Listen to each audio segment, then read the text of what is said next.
p.m., the Cedarburg Police Department was notified by a citizen that they had found a hat on the ice in the area of the Cedar Creek Bridge at Highland Drive here in the city. The police department notified us, Ozaukee County Sheriff's Department. Detectives responded, confirmed that they found a hat that matched the description of the hat that Robert Steinbrecher was wearing at the time he went missing.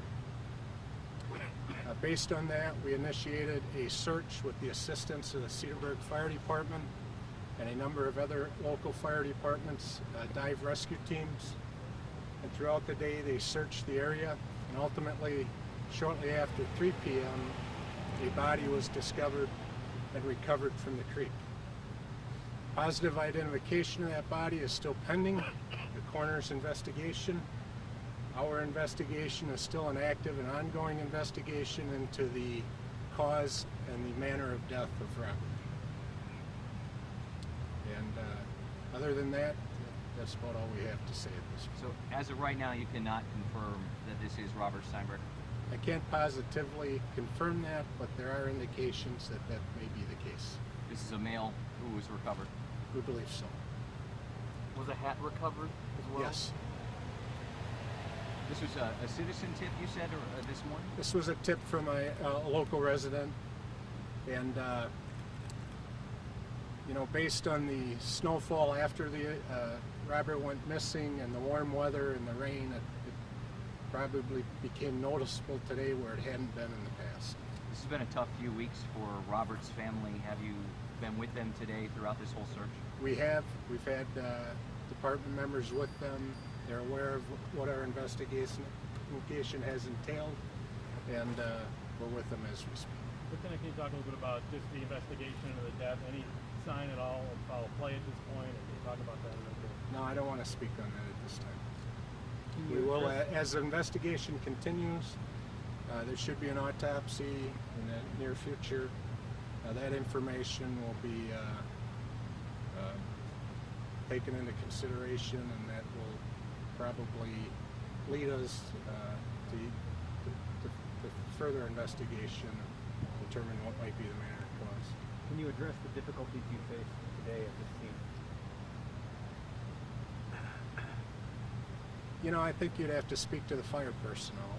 They have, you know, they do the search and the recovery for us, and I really can't speak on what it took for them and what the difficulties were. Fortunately, we had good weather today. That was helpful, I think.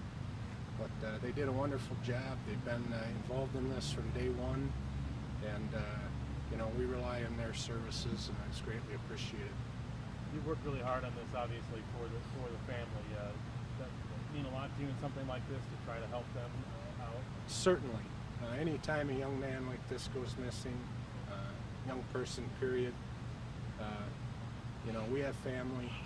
This is a close community, and we're going to do everything we can to try to put closure to it. And we're very thankful that that happened today, and I'm sure they are too.